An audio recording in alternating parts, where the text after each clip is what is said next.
Nama Nabi yang paling banyak Allah sebut dalam Al-Quran Musa alaihissalam. Namanya disebut 136 kali. Ceritanya diceritakan Allah ke dalam 12 juz Al-Quran.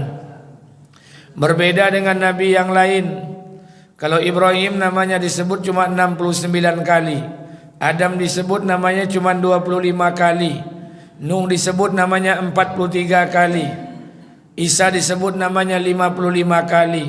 Tapi Musa alaihissalam disebut namanya oleh Allah 136 kali dalam Al-Quran. Nabi Musa alaihissalam adalah Nabi dari keturunan Bani Israel.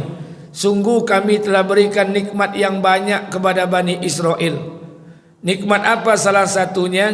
Allah utus kepada Bani Israel tidak cukup satu Nabi. Di antara 25 Nabi, hampir 13 Nabi itu untuk keturunan Bani Israel.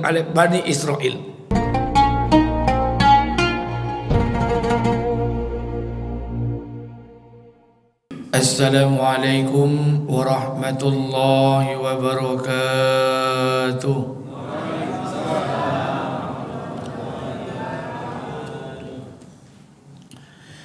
Innal hamdalillah nahmaduhu wa nasta'inuhu wa nastaghfiruh wa na'udzu billahi min shururi anfusina wa min sayyiati a'malina. Asyhadu an la ilaha illallah wa asyhadu anna Muhammadan 'abduhu wa rasuluh. Faqala Allah ta'ala fi kitabihil karim, a'udzu billahi samil alim minasy syaithanir rajim. Bismillahirrahmanirrahim. Ya ayyuhallazina amanu taqullaha haqqa tuqatih wa la tamutunna illa wa antum muslimun. Wa qala an-nabi sallallahu alaihi wasallam, an-nabi Hurairah radhiyallahu anhu, an-nabi sallallahu alaihi wasallam, iza azamat ummatid dunya nuzi'at minha khaybatul islam, wa iza tarakatil amru bil ma'rufi wa nahya 'anil munkar khurrimat barakatil wahyi, wa iza tasabat ummati sakatat min ainillah. Rawiyul Hakim wa Tirmizi. Sadaqallahu azim wa sadaqallahu ala nabiyil karim. Syukur kepada Allah, bersalawat kepada Rasulullah. Mudah-mudahan pada Ramadan yang ke-15 hari ini kita berpuasa. Mudah-mudahan Allah senantiasa berikan kesehatan dan kekuatan buat kita untuk bisa menyelesaikan ibadah puasa kita di Ramadan 1445 Hijriah ini. Amin. Salawat beriring salam tidak lupa pula kita sampaikan pada junjungan alam Nabi besar Muhammad sallallahu alaihi wasallam. Allahumma salli ala sayyidina wa nabiyina wa habibina wa safiina wa zurina wa maulana Muhammad wa ala ali Muhammad. Bapak Ibu yang dimuliakan Allah, kita lanjutkan kajian kita Qasasul Anbiya, kisah para nabi dan kisah para rasul. Terakhir minggu yang lalu sampai di mana? Ibrahimnya sampai di mana? Sampai Safa Marwah. Minggu yang sebelumnya satu lagi yang pertama Nabi siapa? Nabi Nuh alaihissalam. Baik, nanti kita sisipi sisa-sisa nabi-nabi yang lain, karena kalau dibahas satu persatu satu nabi saja, Ibrahim alaihissalam menghabiskan masa 6 kali pertemuan. Jadi kalau dibahas Ibrahim terlalu, nanti nabi lain tidak terbahas. Kita bahas di awal semuanya para nabi. Kalau nanti ada kajian-kajian tambahan setelah Ramadan, baru kita masuk perdalam kisah nabi-nabi yang sudah kita bahas. Baik Bapak Ibu yang dimuliakan Allah Subhanahu wa taala, pagi hari ini kita akan bahas satu kisah Nabi Musa alaihissalam. Nabi yang namanya disebut oleh Allah paling banyak dalam Al-Quran. 136 kali Allah sebut namanya dalam Al-Quran. Nama Nabi yang paling banyak Allah sebut dalam Al-Quran Musa alaihissalam. Namanya disebut 136 kali. Ceritanya diceritakan Allah ke dalam 12 juz Al-Quran. Berbeda dengan Nabi yang lain. Kalau Ibrahim namanya disebut cuma 69 kali. Adam disebut namanya cuma 25 kali. Nuh disebut namanya 43 kali. Isa disebut namanya 55 kali. Tapi Musa alaihissalam disebut namanya oleh Allah 136 kali dalam Al-Quran. Nabi Musa alaihissalam adalah nabi dari keturunan Bani Israel. Saya katakan sekali lagi, Allah memberikan nikmat yang banyak kepada Bani Israel. Ya Bani Israel azkuru ni'mati allati an'amtu alaikum wa anni faddaltukum alal alamin. Sungguh kami telah berikan nikmat yang banyak kepada Bani Israel. Nikmat apa salah satunya? Allah utus kepada Bani Israel tidak cukup satu nabi. Di antara 25 nabi, hampir 13 nabi itu untuk keturunan Bani Israel. Musa alaihissalam adalah nabi dari keturunan Bani Israel. Bapak Ibu yang dimuliakan Allah Subhanahu wa taala, Nabi Musa alaihissalam dilahirkan di daerah Mesir. Diutus oleh Allah untuk keturunan Bani Israel, dan Nabi memang diutus dari Bani Israel. Nabi Musa alaihissalam memiliki seorang ayah. Ayah Nabi Musa ini namanya Imran. Saya sudah sampaikan kepada kita bersama, ada dua nabi yang ayahnya Imran. Yang pertama Musa alaihissalam, yang kedua Isa punya ibu Maryam, Maryam punya ayah Imran. Maka Quran surat Al-Imran itu tidak menceritakan ayahnya Nabi Musa, tapi menceritakan keluarga Isa dan Maryam.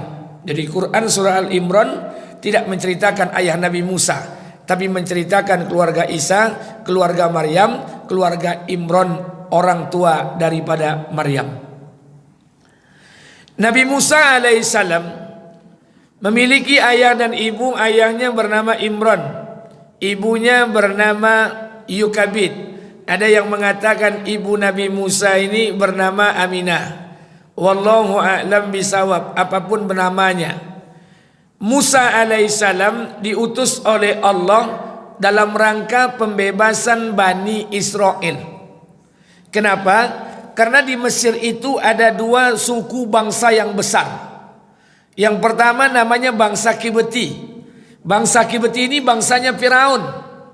Kalau dalam bahasa kita kasta Brahma, orang yang level atas, pejabat eselon 1, eselon 2, kepala dinas, kepala bidang, kontraktor, itu bangsa Kibti. Sedangkan Nabi Musa, kelompok bangsa suku bangsa yang kedua adalah Bani Israel. Bani Israel ini kasta sudra yang paling rendah. Ketika itu Bani Israel dijajah oleh bangsa Kibti. Maka diutuslah Nabi Musa alaihissalam dalam rangka pembebasan Bani Israel. Nabi Musa alaihissalam adalah nabi dari keturunan Bani Israel. Dalam sejarah, dalam Qasasul Anbiya dikatakan, yang dikarang oleh Al-Imam Ibnu Katsir, tidak ada ibu yang paling beruntung di muka bumi ini. Tidak ada ibu yang paling beruntung di muka bumi ini kecuali ibu Nabi Musa alaihissalam. Kenapa ibu Nabi Musa alaihissalam? Karena dari rahim ibu Nabi Musa lahir 3 orang anak. Anak yang pertama bernama Maryam, anak yang kedua bernama Harun, anak yang ketiga bernama Musa. Atau pendapat lain mengatakan anak yang pertama bernama Maryam, anak yang kedua bernama Musa, anak yang ketiga bernama Harun. 2 anak laki-laki dan 1 anak perempuan. Maka dikatakan ibu Musa adalah ibu yang paling beruntung di muka bumi ini. Kenapa? Karena punya 2 anak laki-laki, kedua-duanya diangkat oleh Allah menjadi nabi dan rasul. Ibu yang paling beruntung di muka bumi ini. Musa alaihissalam hidup di zaman pemerintah zalim. Ketika itu ada raja yang berkuasa diberi gelar Fir'aun. Jadi Fir'aun ini Pak bukan nama asli. Fir'aun ini gelar. nama aslinya Manaftah, atau ada orang yang mengatakan Ramses II, atau ada yang disebut dengan nama anak Ramses II. Fir'aun ini diberikan gelar saja, gelar raja-raja ketika itu namanya diberikan gelar Fir'aun, nama aslinya Manaftah. Kapan Nabi Musa alaihissalam dilahirkan?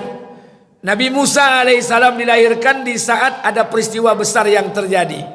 Sebelum kita lihat kelahiran Musa, kita lihat dulu nasab Nabi Musa alaihissalam. Dari mana jalur nasab Nabi Musa? Kita naik ke atas dulu untuk sekedar mengingatkan dan menyegarkan pikiran kita. Adam alaihissalam punya anak 40 orang.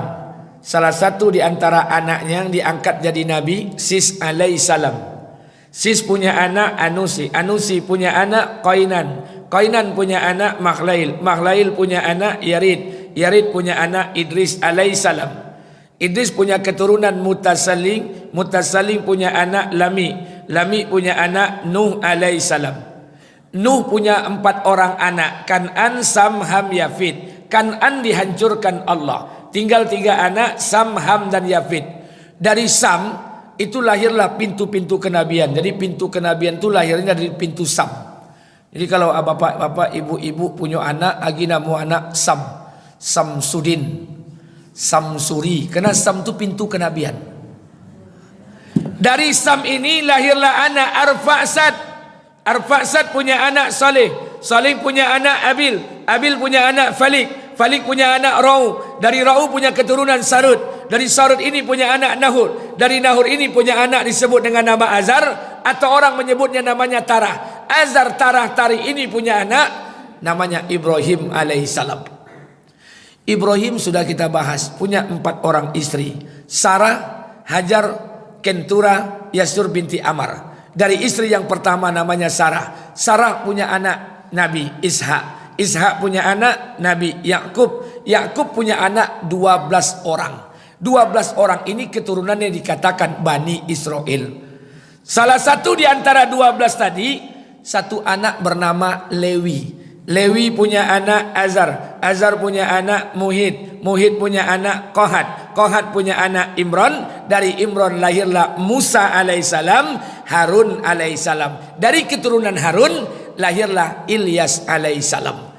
Maka dikatakan Harun Musa bin Imran bin Qohat bin Muhid bin Azar bin Lewi bin Yakub bin Ishak bin Ibrahim bin Tarah bin Nahur bin Sarud bin Ra'u bin Abil bin Falik bin Saleh bin Arfa bin Sam bin Nuh bin Lami bin Mutasalli bin Idris bin Yarid bin Mahlail bin Qainan bin Anusi bin Sis alaihissalam bin Adam alaihissalam. Sekali lagi saya katakan, tidak usah diingat, dengar aja lah. Itu jalur Nabi Musa alaihissalam. Kapan Nabi Musa dilahirkan? Nabi Musa dilahirkan di saat Fir'aun bermimpi. Apa mimpi Fir'aun? Fir'aun itu bermimpi 3 malam berturut-turut. Apa mimpinya? Malam yang pertama Fir'aun bermimpi. Mimpi Fir'aun yang pertama, bola api dari Baitul Maqdis datang menghancurkan singgasana Fir'aun. Kerajaannya semuanya hancur, semuanya mati termasuk Fir'aun dalam mimpinya. Yang tinggal hanya sekelompok kecil dari Bani Israel. Malam kedua mimpi lo balik. Mimpinya sama.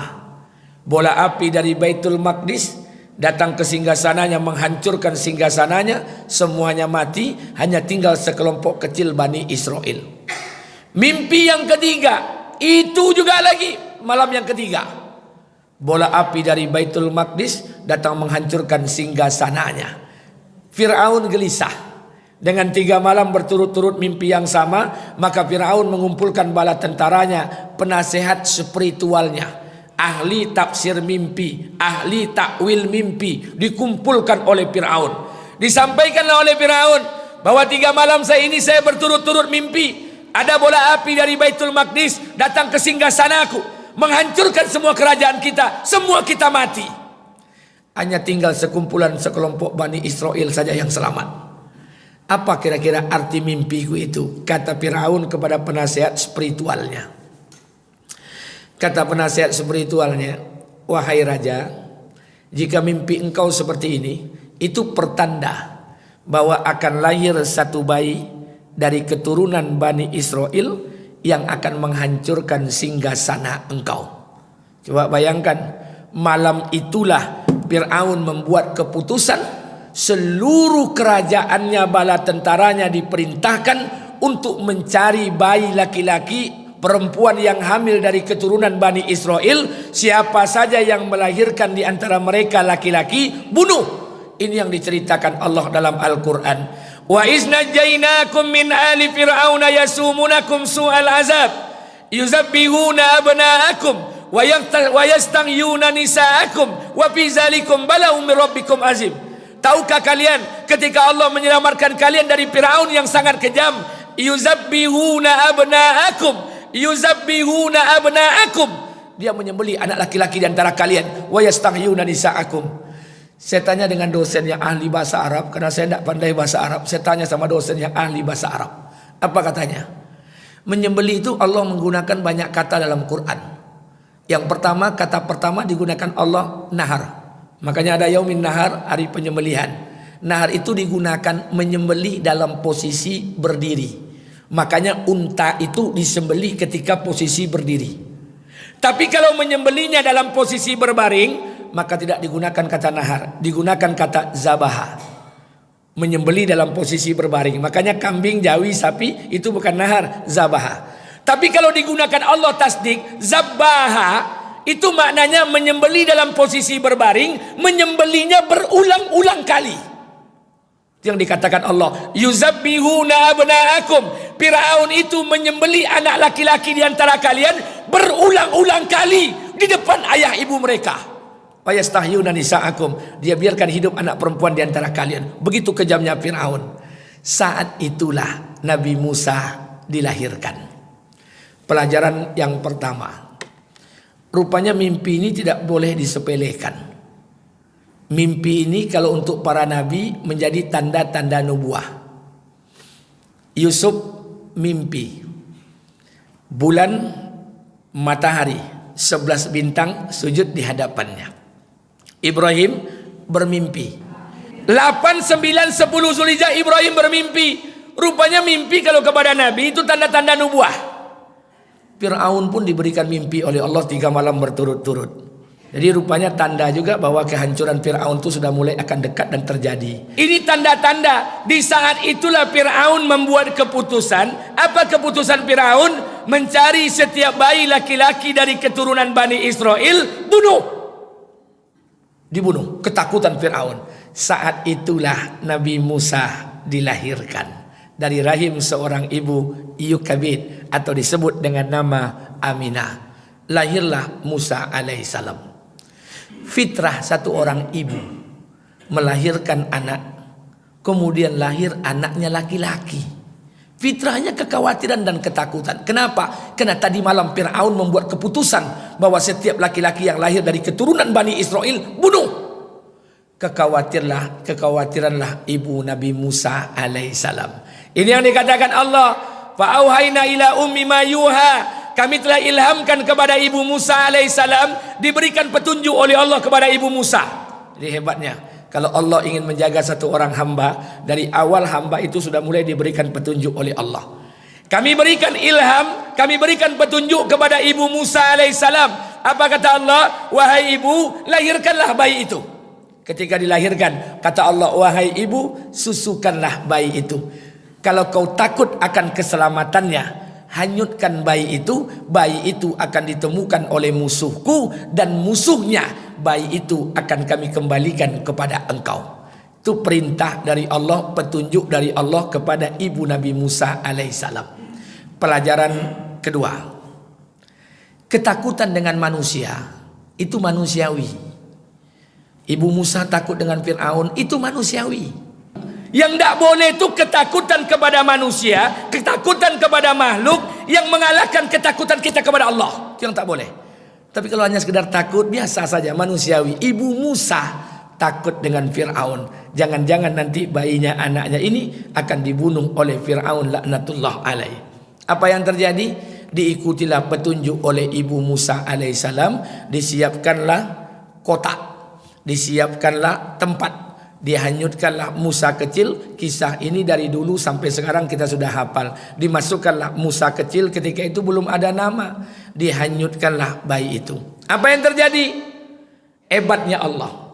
Kalau Allah ingin menjaga satu orang hamba, hamba itu kalau kita takut dengan satu orang manusia, maka Allah akan dekatkan hamba itu dengan orang yang kita takuti. Beda sama awak. Kalau awak berhutang sama orang, takut ditagih hutang, makin jauh pindah rumah, itu makin aman. Tapi Allah, kalau kita takut dengan seorang manusia, Allah makin dekatkan itu manusia dengan apa yang dia takuti. Ibu Musa takut dengan Firaun, dia hanyutkan anaknya Musa dengan harapan anaknya bisa selamat dan jauh dari Musa. Tapi hebatnya Allah, Musa itu dihanyutkan oleh Allah dan terdampar di tempat pemandiannya Firaun dan istri Firaun. Itu hebatnya Allah. Ini sama dengan kisah Ibrahim, Mbak. Ibrahim ketika dibakar hidup-hidup, Ibrahim dibakar. Ketika dibakar hidup-hidup, Allah katakan, ya nar kuni bardan wa salaman ala Ibrahim. Wahai api, dinginlah, berikan keselamatan kepada Ibrahim. Kenapa Allah menggunakan kata ya nar kuni? Kenapa Allah gunakan kata wahai api, dinginlah? Kenapa Allah tidak katakan wahai api, padamlah? Bukankah memadamkan dan mendinginkan bagi Allah mudah? Tapi kenapa Allah tidak gunakan kata padam? Allah gunakan kata ya nar kuni, wahai api, dinginlah. Kenapa? Kalau seandainya Allah perintahkan kepada api untuk padam, kemudian Ibrahim selamat, orang-orang yang menyaksikan ketika itu akan berkata, wajar Ibrahim selamat, wong apinya mati. Tapi api dibiarkan hidup oleh Allah, ya nar kuni, tapi sifat panas pada api telah ditarik oleh Allah. Maka orang-orang yang menyaksikan ketika itu baru dia nampak kehebatan Allah. Musa pun sama. Musa dihanyutkan oleh ibunya. Kalau dihanyutkan makin jauh, wajar tidak ketemu dengan Fir'aun, kena hanyut. Tapi hebatnya Musa makin didekatkan dengan tempat pemandiannya Fir'aun. Turunlah Asia, istri Fir'aun, mandi.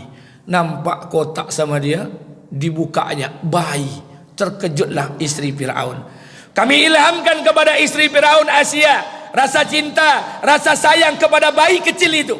Diangkatlah oleh Asia dari tempat pemandian, bawa ke istana. Sampai di tempat istana, jumpa dengan suaminya Firaun. Apa kata Firaun? Beb, apa yang kau bawa? Manggil bebek jo Firaun. Ini kalau ada nak manggil bebek sama bininya, mirip-mirip Firaun itu. Firaun manggil bebek juga. Beb, apa yang kau bawa tuh? Kata istrinya, bang, saya menemukannya di tempat pemandian kita. Apa itu? Setelah saya buka, isinya bayi. Kata Firaun, bayinya laki-laki atau perempuan? Kata Asia, bayinya laki-laki, bang. Firaun langsung marah, duduk langsung berdiri. Apa kata Firaun? Inilah bayi yang berada dalam mimpiku, yang akan menghancurkan singgasanaku. Maka Ibrahim memerintahkan kepada seluruh bala tentaranya, bunuh itu bayi. Apa yang terjadi? Ketika Fir'aun memerintahkan kepada bala tentaranya untuk membunuh itu bayi kecil, ketika itulah Asia langsung berdiri dan menyampaikan perkataan yang sangat tegas. Dan perkataan itu Allah abadikan dalam Al-Quran. Apa kata Asia? Wahai suamiku, la taqtuluhu, jangan kamu bunuh dia, karena bayi ini akan menjadi penyejuk mata bagiku dan akan menjadi penyejuk mata bagimu. Apa kata Fir'aun? Oh iyalah, ndak jadi. Jadi rupa takut ke bini kau dari dulu lah pak. Bukan kini ya. Jadi kalau ada yang takut ke bini, jangan takut, pendahulu kita ada Fir'aun namanya. Jadi Fir'aun ini takut dengan istrinya. Maka tak jadilah bayi Musa ini dibunuh. Dibesarkanlah bayi ini. Berapa lama dibesarkan di istana Fir'aun? Dibesarkan selama 40 tahun. Nabi Musa dibesarkan di tempat singgasana yang rajanya akan membunuhnya. Berapa lama? 40 tahun. Tak tanggung-tanggung kerja Allah nih Pak. Allah biarkan Nabi Musa hidup dan dibesarkan oleh ayah angkatnya Fir'aun yang notabene adalah orang yang akan membunuhnya. Berapa lama? 40 tahun. Lantas yang memberi nama Nabi Musa, Musa itu siapa? Yang memberi nama Musa itu bukan ayahnya, bukan ibunya. Yang memberi nama Musa itu Fir'aun. Kenapa? Musa itu bahasa Ibrani. Musa itu bahasa Ibrani. Mu itu artinya air. Satu artinya dinisbatkan kepada tempat ditemukannya di sungai. Makanya diberi nama Musa. Musa itu bahasa Ibrani. Mu itu artinya air. Sa itu dinisbatkan kepada tempat ditemukannya. Maka diberi nama Musa. Jadi bahasa Ibrani ini sama mirip dengan bahasa-bahasa daerah kita. Saya mohon maaf, saya orang asli Melayu. Alhamdulillah saya sering ke Jawa Timur, saya belajar bahasa Jawa. Bahasa Jawa itu 4 bulan. Jadi ada orang Jawa sini, Pak. Ada orang Jawa. Jadi kulo saged Jawa kromo inggil, menawi unten kesalahan tak omongan kulo nyuwun ngapunten nggih.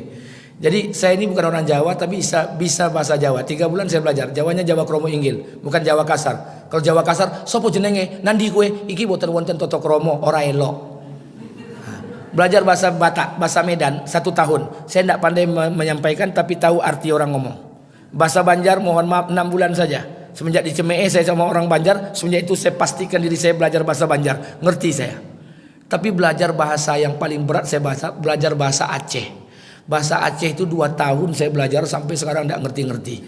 Kenapa? Bahasa Aceh itu pendek-pendek, Pak.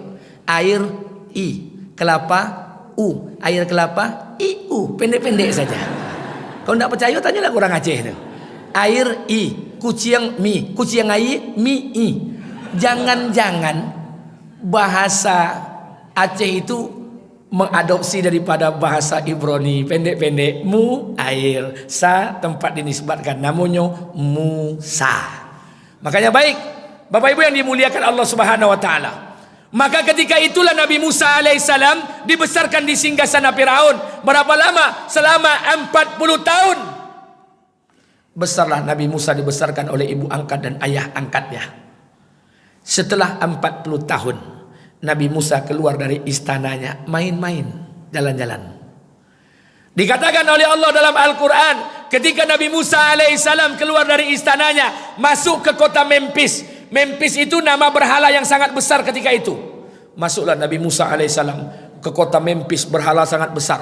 Dilihatlah oleh Nabi Musa, ada 2 kelompok pemuda yang sedang bersiteru, yang sedang bacokak, yang sedang berkelahi, yang sedang berantem. Satu kelompok bangsa Kipti, satu lagi kelompok Bani Israel. Orang Bani Israel tahu bahwa Musa itu keturunan Bani Israel.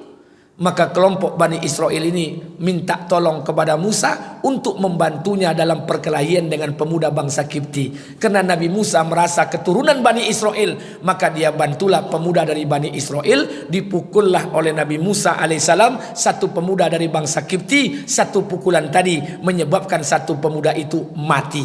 Dan ini Allah ceritakan dalam Quran.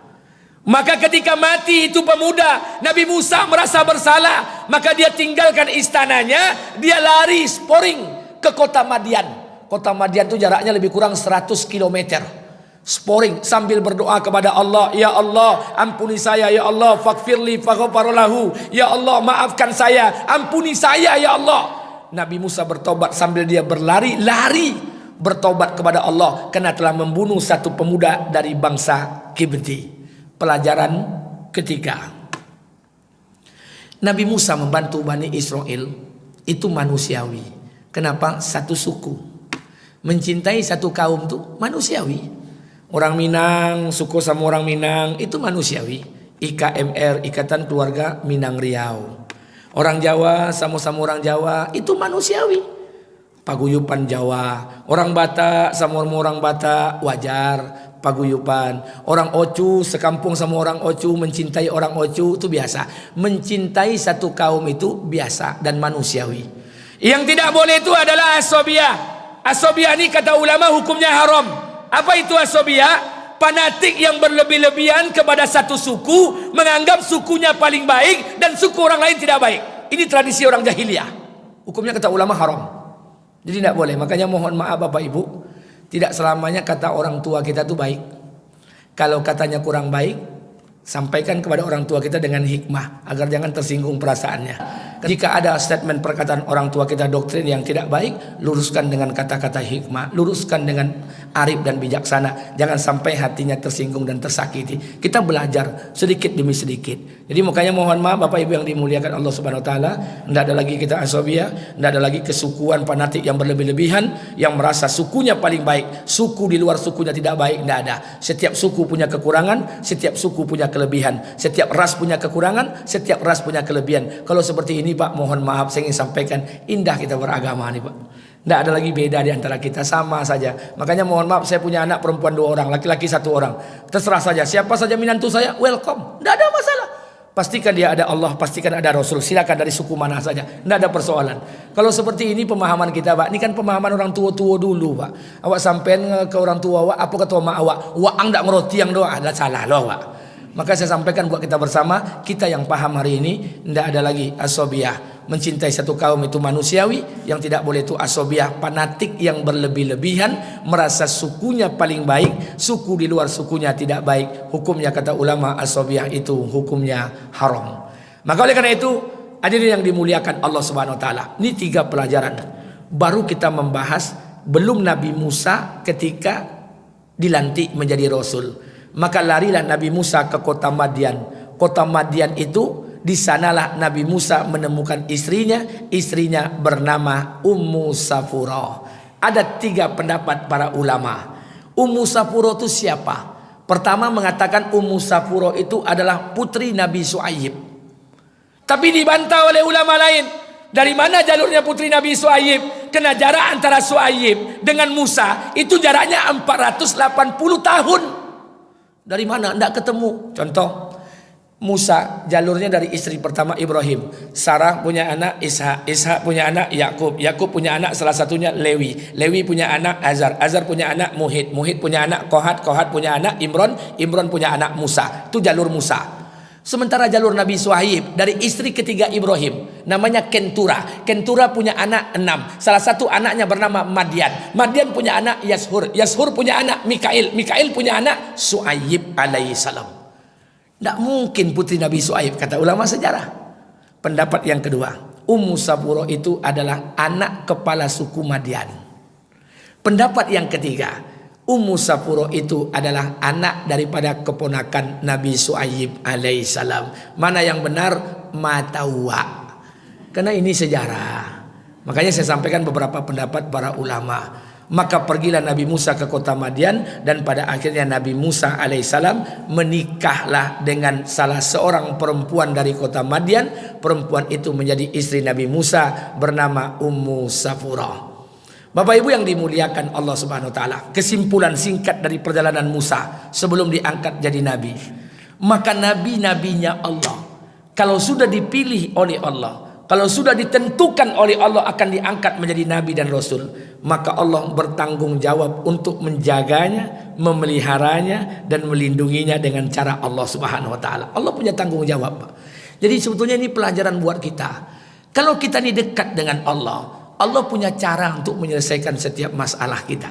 Kalau kita dekat dengan Allah, Allah punya cara untuk memberikan perlindungan ketika susah, menghibur kita ketika kita sedih. Datang kepada Allah Subhanahu wa taala, dekat dengan Allah, maka Allah punya cara untuk menyelesaikan setiap urusan dan keperluan kita. Maka tugas kita hari ini, dekatkan saja hubungan kita dengan Allah. Man aslama wajhahu lillah wa huwa muhsin falahu ajruhu inda rabbih wala khaufun alaihim wala hum yahzanun. Barang siapa yang menyandarkan urusan bulat-bulat kepada Allah, kemudian wa huwa muhsin, dia buat yang terbaik, wala khaufun alaihim wala hum yahzanun, Allah cabut di hatinya rasa takut dan takkan pernah bersedih hati. Maka saya katakan buat kita bersama, jangan pernah takut dengan kehidupan dunia. Kita tidak lama di kehidupan dunia ini. Kalaupun susah hanya 60-70 tahun, kalaupun senang hanya 60-70 tahun saja. Maka jangan khawatir dengan kehidupan dunia ini. Dunia ini laibun walahun. Dunia ini main-main saja Pak. Bentuknya saja seperti serius, tapi dunia ini main-main saja. Setiap orang ada masanya, setiap masa pasti ada orangnya. Maka berbuatlah yang terbaik di kehidupan dunia.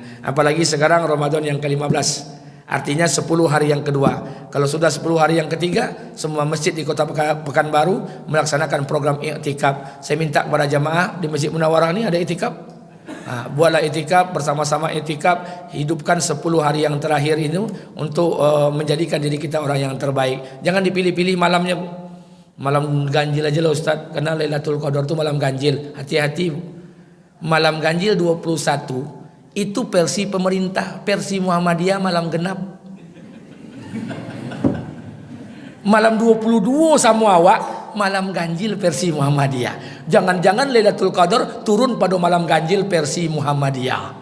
Makanya tidak usah dipilih-pilih, mulai malam 20, 21, 22 sampai malam terakhir. Makanya saya hampir setiap tahun kalau 10 malam terakhir saya tidak pulang. Saya sampaikan sama istri, "Dek, Abi tak pulang." Kenapa? Abi itikaf.